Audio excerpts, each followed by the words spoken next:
France 24 debate. We're looking at the situation in Greece over the weekend. Three central bankers talking about a euro exit for Athens. The stock market in Athens tanking to its lowest level in 22 years this Monday. No government yet in Greece. With us to talk about it, Yanis Varoufakis of Athens University. Also with us from Brussels is Sonny Kapoor of the think tank Redefine. And here in our studios, Philippe Herzog, co-founder of Confrontation Europe, a think tank that advocates European political unity, and Ali Fatemi of the American Graduate School. Welcome back to all of you. By the way, we were mentioning some of the different indexes that haven't fared so well the past couple of days. In afternoon trading, 10-year bonds in Spain climbing more than a quarter point to 6.3%, which is a huge spread, while German and French bonds dipped yet further. You can see the graph there, and you see that spread over the past 5 years, how it's widened and widened and widened. Sonny Kapoor, in the piece that you wrote on your blog this Monday, you talked about that widening gap.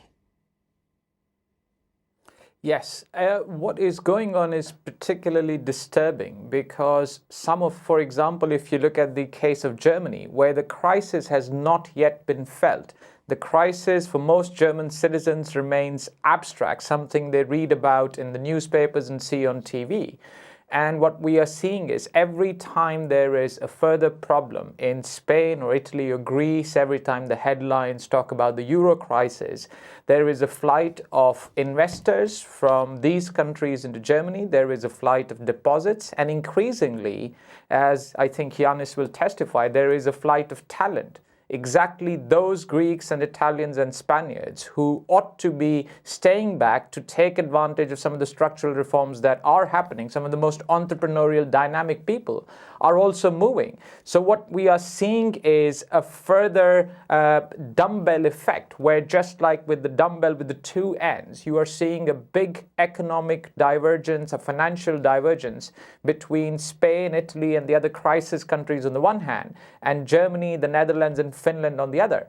Now, the problem with this is this reinforces the German mindset, which is that we must be doing something right. If only the Greeks and the Spaniards and the Italians did more of what we do, and this has been reinforced by some of the German politicians, then things would be all right. Of course, this is total nonsense. That is not going to be the solution to the euro crisis. So this economic divergence, which is in the short term getting much worse, is potentially making a political solution much more difficult.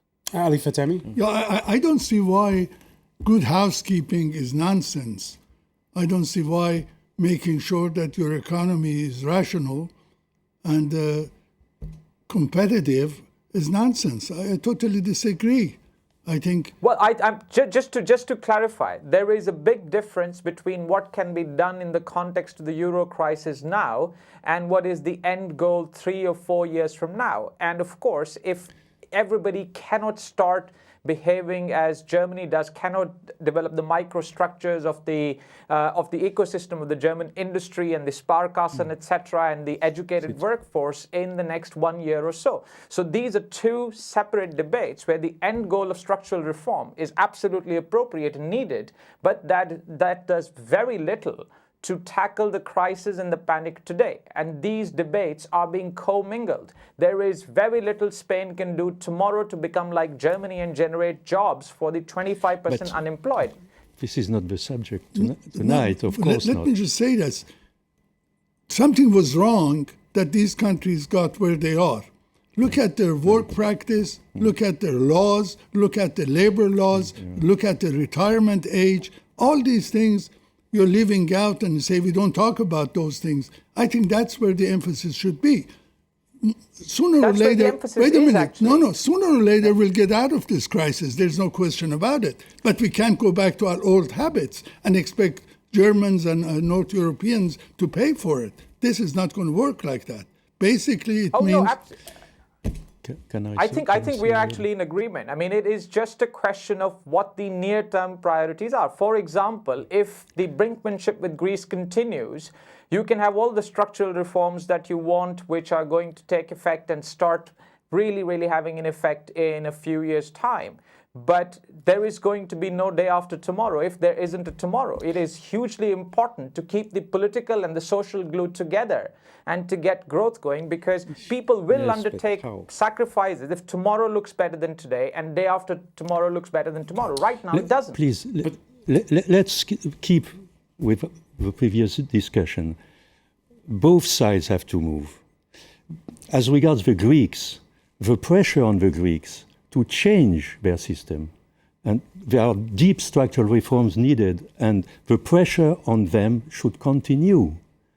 And they have to move on that. But at the same time, they need more time, because it's impossible for... But that is the central issue all around, the question of time. We can show you images of the Indignados movement, which again have been demonstrating over the weekend after drastic belt tightening in Spain. And in both of those cases, we see tomorrow with the arrival of a new French president who is going to be advocating a growth pact be tacked on top of the fiscal pact. The political time is evolving. Yes, but on our side, we have to help anyhow, but without reducing the pressure on them as regards their reforms. But we have to move on two fronts. First, we have to deal with contagion, because in any case, there is contagion at the moment, and in the future, if there is an exit, it will be much worse. And there we have a huge hole in our system, which is the problem of the banks, because contagion flows to the banks. If the Greek situation worsens, of course, the banking sector of Portugal and Spain will go down also. And there, the mechanism in Europe to try to tackle this type of situation is not there. You have to share more common guarantees, and the refinancing of the banks towards the ECB should be improved. For instance, the ECB could agree to have to buy on the secondary market public bonds, provided these are devoted to structural reforms and investment. So we have to invent a common system as regards banking resolution, which is not there, and at the same time give there more flexibility in time. I want to say something about what you said.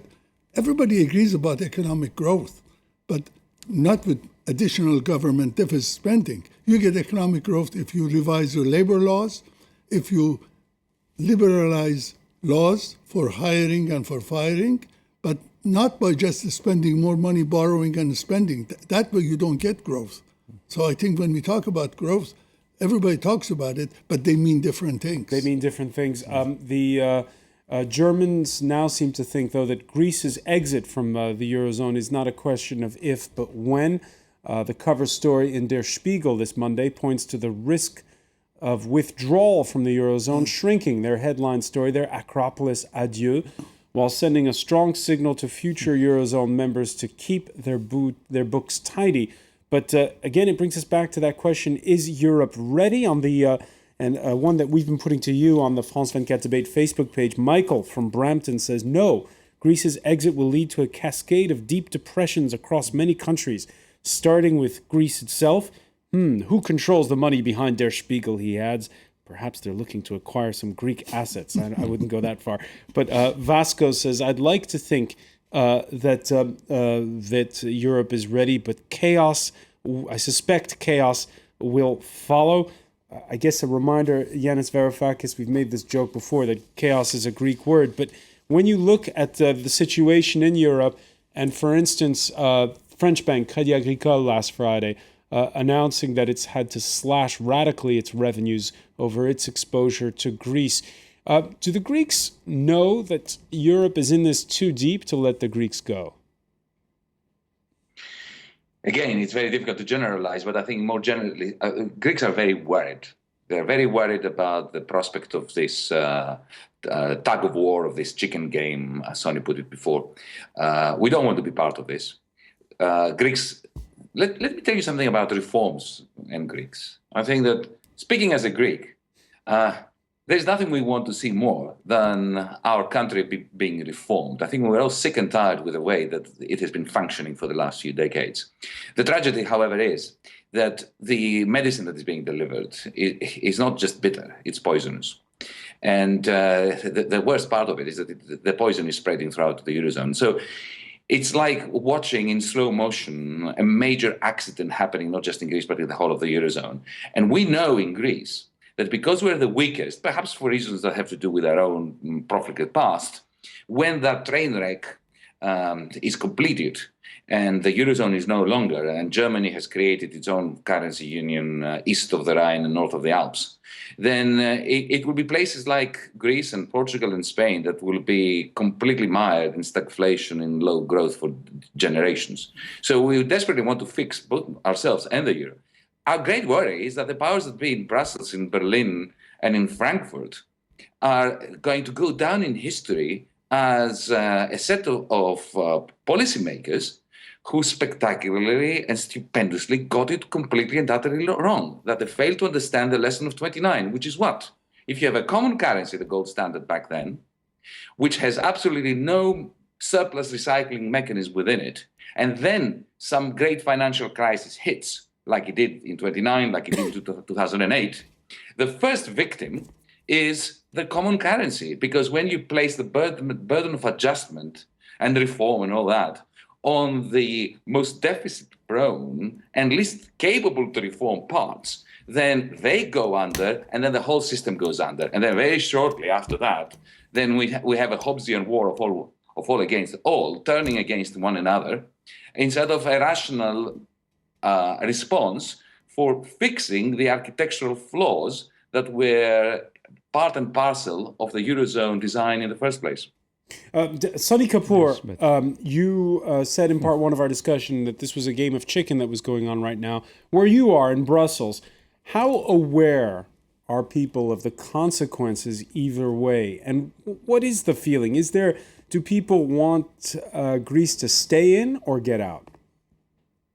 Well, I think that anybody in any responsible position of power today in the EU does not want to see Greece go.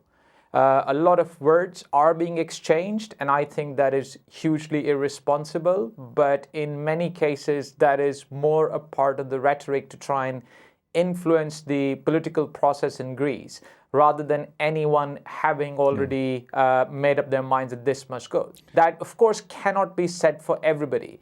But I think the vast majority of people recognize that this is something that really should not be allowed to happen. I still think, however, that people on both sides, in Greece and here in Brussels and elsewhere in Europe, are actually underestimating the seriousness that might flow from any Greek exit, not just in terms of the immediate contagion to Portugal and Spain and massive deposit flight, but also beyond just the economic consequences, which are going to be disastrous, the political consequences. The military might need to have been called out in Greece to protect the borders, to stop people from taking the cash. This is something that has only been seen in the third world in recent decades, and that may need to happen right at the heart of Western Europe, which we must remember. The European Union, being a political project, would probably be the death knell for the European Union. I think that Yanis is right in what he said in terms of what is needed. May I also just add a little fact there, that I think that if there had been a political force in Greece which was untainted, not the ND and the PASOK, which are both held responsible, and rightly so, by Greek people for having brought Greece to this point.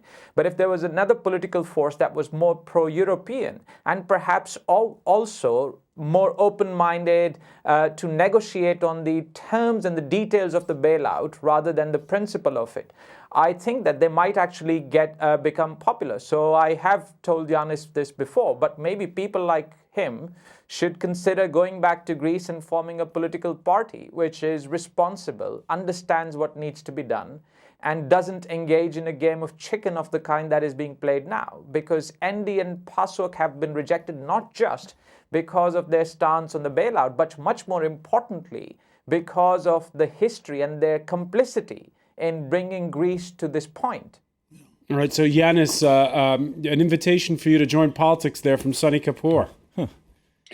I thank Sonny very much. He's got an endorsement there. I shall return the compliment. Let me say that I think that my role, the way I look at it, is much more useful at the moment, having an open line with all political forces in Greece. It's very important at a time of polarization for people who have a capacity to engage different political forces to do so, because polarization is actually a great source of danger, not just in Greece, but I think throughout the Eurozone. Yes, but Philippe Herzog. the Greece should not blackmail the Union and say, if you don't help us, there will be a catastrophe for all together, which is right. But this is blackmailing, and it can't be accepted. We have to try to go in the direction of a concept of the solution. The concept won't be a union of transfers, more and more bailing outs for Greece. This is not the solution. But the solution is not only asking the Greeks to have a big rise of their competitiveness in the short run. So they need time. And second, we should not ask them to privatize and selling their public goods for nothing. But the church, the big business. Right. You need serious reform on the part of those big reform institutions and investment. We're almost out of time, so I'll give Ali Fatemi here the final word on all this. Because I really don't want this to end like we're all doomsdayers.